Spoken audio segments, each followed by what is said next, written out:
We have been talking a lot about Eastern Europe in the past few units. Let me discuss what happens in post-war Western Europe in general terms. So, you know that the Marshall Plan of U.S. aid is implemented throughout Western Europe. So this massive influx of money comes in, and instead of the U.S. saying how you should spend this money, basically the Europeans are given control of their own destinies, what they need, and use it the way that they need it. So this is seen as an alternative to just handing out aid, and then the U.S. saying spend this here or spend that here. They don't want that control. They just want to give this big flood of money that they can basically have access to as needed and get what they need done. And Western Europe is going to have a slow recovery, but it's going to recover. And as I said earlier, in the 40s, Britain is still in bad shape, and so is France and many other nations. But the consumerism that is going to happen in the United States in the 1950s is also definitely going to be evident in Western Europe. And what had happened during the war is going to fade from especially the young people's memories, and there's this, again, a belief that there can be a better world in Western Europe. At the same time, Western European governments are having, with the destruction that happened under the war and the amount of money they spend and the damage to the economies, one of the things that they're going to lose first is going to be their empires. So we can call this time period, this 1947 through 1990, really, this post-imperial Europe. So when we began this class, we began with empires throughout Europe, right? We have the empire, the British Empire. The French have an empire of colonies. The Germans have colonies and an empire. We had the Austro-Hungarian Empire, the Russian Empire. This is how the shape of Europe was. Now in this post-imperial time period, we have states. There are some monarchies that are still remaining in Europe, and especially in Western Europe, but they have lost power, and it's like Britain, they're constitutional democracies in many ways. So these are parliamentary governments that appear, and with a very minor or weak monarch. But they're going to lose control of their colonies. They just can't afford it. Simply cannot afford to maintain what is happening in the world. And plus there's this transition that these people, like for example in India, who supported the British effort in the war and sent tens of thousands of troops, in some places millions of troops are going to be sent from their colonies, from Australia and India and all throughout British East Africa. All these people put this war into the war effort, and now they want some recognition. They want human rights. They want rights that are equal to other British citizens.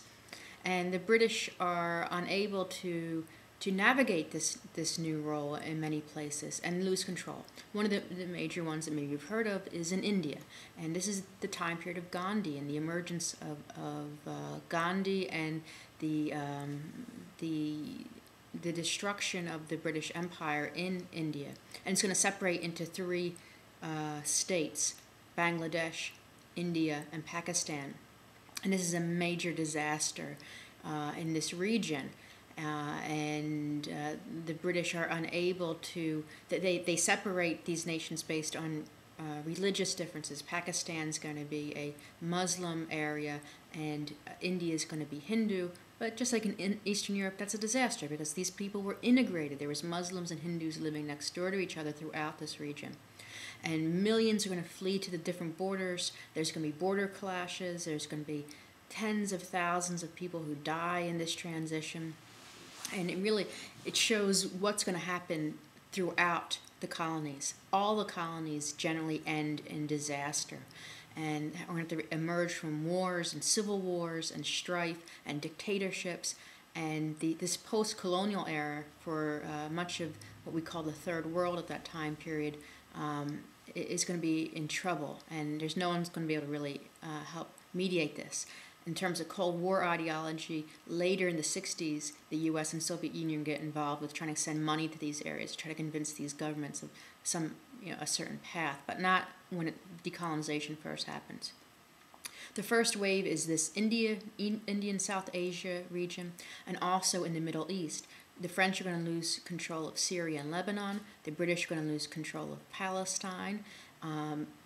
Israel is going to be formed as a new nation in 1948, and there's going to be war emerges immediately from that time period against this new government.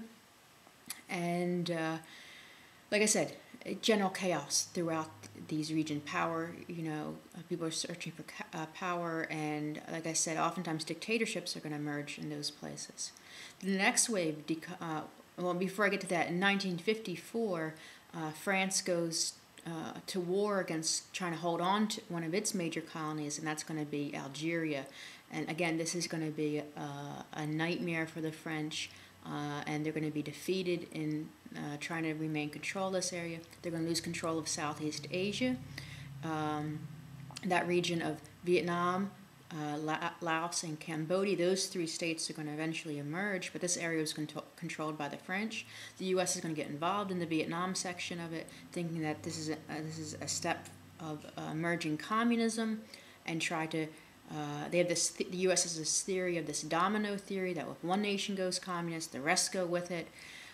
So we begin our efforts in the early 60s, again in this post-colonial, post-decolonization time period, trying to gain some kind of control and a foothold in this region. So it's going to end badly for the French and their colonies. That's the first wave. The next major wave happens in the 60s, where the French and the British are going to lose virtually all the regions they controlled in Africa. And new nations will appear, and all colonies by the French and the British are lost to emerging independent nation states of Africa. And again, in the 1960s, a lot of dictatorships are going to appear. For example, one of the areas in East Africa, in Uganda, very famous Idi Amin appears, and major cruelty is going to happen to opposition parties. And how does this affect Europe? Well, what happens is when decolonization happens, the doors of immigration are open to these former colonies. So literally millions of Asians and Africans are going to come into Europe because there's a labor shortage in the 50s and 60s. The United States is under a labor shortage during this time period as well, and there's going to be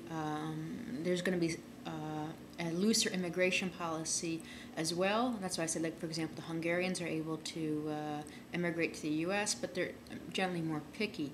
The United States will have the same kind of refugee crisis happen after Korea and happen after Vietnam when they end. But in the 50s and 60s, this is what's happening in Britain. And of course, this is going to cause tension because we have on the continent suddenly people from very different cultures and very different religious traditions enter into Britain and France and other nations of Western Europe especially, and they're going to be working as miners and working in shops. And there's going to be race riots that are going to appear in various places, and this tension still remains today about how these groups integrate. In Britain, eventually the Indian population, Indian and Pakistani population, is going to do very well at integrating into to the politics of this region. The African population that integrates into France is less successful in many ways. And that's because the French are very nationalistic in terms of language, in terms of culture, and just recently, a couple of years ago, race riots against immigrants, or the immigrants themselves, African immigrants, were emerged into riots in 2006 against the French government for poor treatment against them. So what happens during this time period, there are still those effects today.